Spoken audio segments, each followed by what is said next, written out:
MDMA കേസിൽ കാസർഗോഡ് നിന്ന് അറസ്റ്റിലായ യൂത്ത് കോൺഗ്രസ് പ്രവർത്തകരെ നേരിട്ടറിയാമെന്ന് സമ്മതിച്ച് മുഖ്യമന്ത്രി വി ഡി സതീശൻ.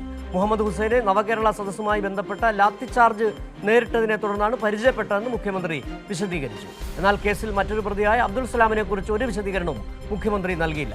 മുഹമ്മദ് ഹുസൈൻ തന്റെ സോഷ്യൽ മീഡിയ കോർഡിനേറ്റർ അല്ല എന്ന് പറഞ്ഞ മുഖ്യമന്ത്രി പക്ഷേ മുഹമ്മദ് ഹുസൈന്റെ പണമിടപാടിനെ കുറിച്ച് അന്വേഷിക്കുമോ എന്ന ചോദ്യത്തിൽ നിന്ന് ഒഴിഞ്ഞുമാറി.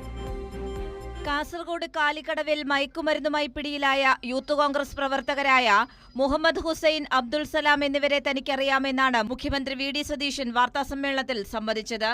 മുഹമ്മദ് ഹുസൈനുമായുള്ള പരിചയം എപ്പോൾ എന്നതും അയാളുടെ വീട്ടിൽ പോയിട്ടുണ്ട് എന്നതും മുഖ്യമന്ത്രി വിശദീകരിച്ചു. ഒന്ന്, ഈ അറസ്റ്റ് ചെയ്യപ്പെട്ട രണ്ടുപേരെ എനിക്ക് നേരിട്ട് അറിയാം. മുഹമ്മദ് ഹുസൈനെ, അബ്ദുൽ സലാമിനെ എനിക്ക് നേരിട്ട് അറിയാം. അതിലെ മുഹമ്മദ് ഹുസൈൻ അവിടുത്തെ ഒരു യൂത്ത് കോൺഗ്രസ് പ്രവർത്തകനായിരുന്നു.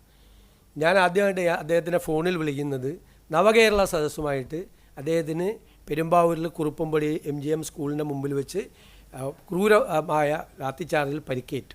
ഞാൻ ഇദ്ദേഹമുള്ള ആ വെങ്ങോല പഞ്ചായത്തിലൊരു പരിപാടിക്ക് പോയി കഴിഞ്ഞപ്പോൾ ആ വീട്ടിൽ പോയി ഇദ്ദേഹത്തെ കണ്ടതിന് ഫോട്ടോസൊക്കെ ഉണ്ട്. അതിനുശേഷം ഇയാൾ എന്നെ 3-4 പ്രാവശ്യം പല സ്ഥലത്ത് വെച്ച് കാണാൻ വന്നിട്ടുണ്ട്. മുഹമ്മദ് ഹുസൈൻ മുഖ്യമന്ത്രിയുടെ സോഷ്യൽ മീഡിയ കോർഡിനേറ്റർ അല്ല എന്നാണ് മുഖ്യമന്ത്രി അവകാശപ്പെട്ടത്. തനിക്ക് സോഷ്യൽ മീഡിയ വിങ് തന്നെയില്ല എന്നായിരുന്നു മുഖ്യമന്ത്രിയുടെ വാദം. എന്നാൽ മുഹമ്മദ് ഹുസൈനെ കുറിച്ചുള്ള കൂടുതൽ അന്വേഷണം മുഖ്യമന്ത്രിക്ക് താൽപര്യമില്ല എന്നതാണ് മറുപടിയിൽ നിന്നും വ്യക്തമായത്. അതായത് ഈ MDMA കേസിലെ പ്രതി അങ്ങയുടെ സോഷ്യൽ മീഡിയ കോർഡിനേറ്റർ എന്നാണ് അവകാശപ്പെട്ടിരുന്നത്. അതല്ല എന്നങ്ങ് പറയുന്നു. അപ്പൊ അങ്ങനെയാണെങ്കിൽ അയാളുടെ പണമിടപാട് ഉൾപ്പെടെയുള്ള കാര്യങ്ങൾ സമഗ്രമായി സർക്കാർ അന്വേഷിക്കേണ്ടത്. നിങ്ങൾ ഒരു കാര്യം മനസ്സിലാക്കേണ്ടത് എന്താണ്, ഈ ആളെ തൂഫാൻ പദ്ധതി പ്രകാരം അറസ്റ്റ് ചെയ്തു.